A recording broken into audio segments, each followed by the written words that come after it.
দর্শক, আপনারা জানেন আজ রাজবাড়ীর দৌলতদিয়া পাটুরিয়া নৌ রুটের দৌলতদিয়া প্রান্তের 7 নম্বর ফেরিঘাটে এসবি পরিবহন নামে একটি বাস পন্টন থেকে নদীতে পড়ে যায়।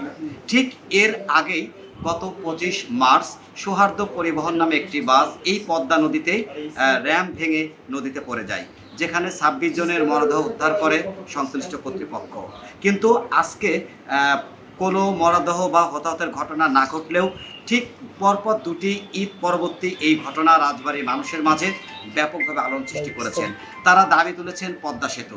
কিন্তু আসলে আজকে এসবি পরিবহনের কি ঘটেছিল, আমরা এই পদ্মায় ডুবে যাওয়া এসবি পরিবহনের যিনি চালক ছিলেন তার সঙ্গে আমরা কথা বলবো। আপনি তো বাসের চালক ছিলেন, তো আসলে কি ঘটনা ঘটেছিল যদি একটু আমাদেরকে বলতেন।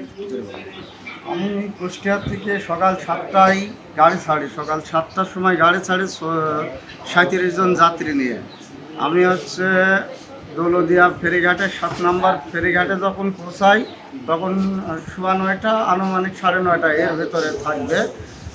ওখানে ফেরি কর্তৃপক্ষ যারা বিআরটির লোকজন ছিল, বিআরডব্লিউর লোক, ওনারা হ্যান্ড মাইক দিয়ে আমাদের যাত্রী নামা দেওয়ার কথা বললো। আমরা সম্পূর্ণ যাত্রী নামা দিয়ে আমি যখন খালি গাড়ি, আমার হেল্পার আর আমি যখন নিচে নামি পল্টনের দিকে, তখন 50% পল্টনের দিকে নামার পরে আমার গাড়ি ব্রেকে আর কোনো কাজ করতেছিল না।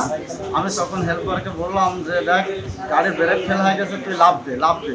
2-3 বার বলার পরে ও লাফ দিয়ে ও অসুস্থ হোক আর যাই হোক জামাই হোক, আমি তো আর ওইটা খেয়াল করতে পারলাম না। পরবর্তীতে আমার গাড়ি ওই র্যাম ভাঙে গাড়ি নদীতে পড়ে যায়। তখন আমি গাড়িতে একাই ছিলাম। আল্লাহ পাকের অশেষ রহমতে আমি গাড়ির ভিতর থেকে জানালা দিয়ে বেরো।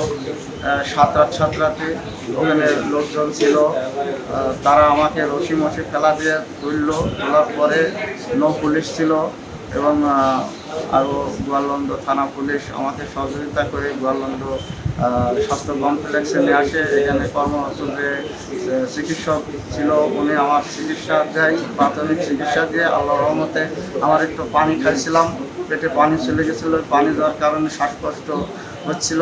যাই হোক আল্লাহর রহমতে ওটা শ্বাসকষ্ট আর হচ্ছে না। এখন আল্লাহর রহমতে আমি সুস্থ আছি। ওই মুহূর্তে আপনার কেমন লাগছিল? ওই মুহূর্তে আমার খুব আতঙ্ক বিরাজ করতেছিল ভিতরে। আমি খুব ভীত হয়ে গেছিলাম, ভয় পাচ্ছিলাম, কারণ আমি তো নিচে একাই চলে গেছিলাম, আমার সঙ্গে তো আর কোনো লোকই ছিল না।